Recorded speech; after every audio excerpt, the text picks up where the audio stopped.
Hey everybody, welcome back to PolePro Instructor courses. My name is Tracy. Today we're going to be talking about conditioning. Now there's various aspects of conditioning, and conditioning is absolutely essential as you work your way through the pole list, and as moves and positions become a lot harder, you will find you will need to condition your body more for this. Always remember both sides.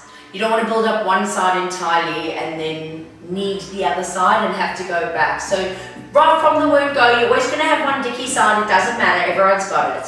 Try and condition. So you have a conditioning aspect of warming up, or a conditioning focus for various positions that you're going to be doing in that training session, or in training sessions to come up, or in a move that's a goal. Then you also have conditioning for spins. Now, not everybody can spin immediately. Not everybody has got upper body strength, and especially women. Women are naturally born without upper body strength, so we do need to condition for this. And there are certain moves you can do that will help you condition your core, help you condition your arm strength. Bearing in mind, this is something that I always tell people or students, and I think it's quite important that you remember this. The heaviest part of your body is from your head to your waist. And so when you're using your body on the pole, when you need to lift your body up, when you're conditioning to climb, to do anything, always insist that your students move forearm to bicep. Forearm to bicep. Get their hands to sit under their clavicle or against their chest, because once a student can lift their body up and bring their hands to their chest, they are in control of the heaviest part of their body. From there, it's a matter of leaning or transferring body weight onto the pole, or engaging their core and pushing their back on the pole. Now, I often see people conditioning like this for a spin. I don't completely understand this. Not that I knock anybody's way of teaching, but you're with me now, so we'll do mine. I often see people doing this. Now, whenever you're going to lift your body up onto a pole, and you're actually going to lift your body weight, to have one arm above the other arm with such a great distance, look what happens to my shoulders.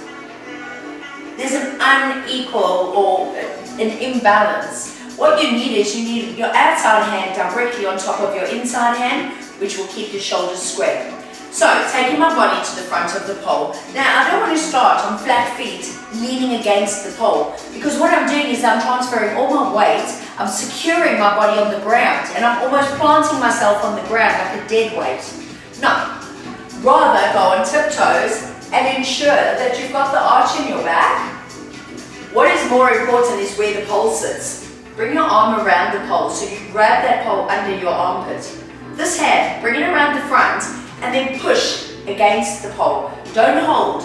When you hold, you're going to slide down. If you push against it, you're using this object to transfer your body weight. It's going to be a lot easier for me to transfer my body weight onto the pole by pushing than it would be than sliding. Okay? So, outside hand is going to come on top of your inside hand. Might just turn around for a little bit here, because otherwise this hand won't cross my face. Okay, so tiptoes, nice arch in my back, pole secure under my armpit, both hands are together, and what I'm going to do is, as I start to push off my tiptoes and raise my body, I'm going to pull down as if I want to pull the pole through the floor. At the same time, I'm going to engage my core, tilt my lower back so that my back is flat, and by doing that, engaging my core, transferring my weight onto the pole, engaging my core, holding my body weight in my biceps, you'll find that your legs are actually quite free to go. So from there, pushing, both hands are together, engage my core, and legs come up. From a flat ground, to bring your legs up, it becomes a slide. So bear that in mind. The other thing you can do, and this is fantastic for strengthening, bring your body around till the pole lines up with your midline. Again, top hand exactly on top of your bottom hand. Engage your core, flatten your back, and try and hold your body dead still in front of the pole.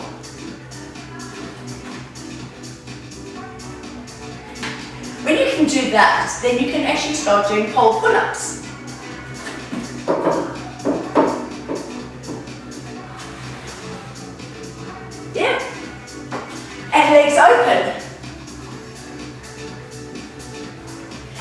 much fun.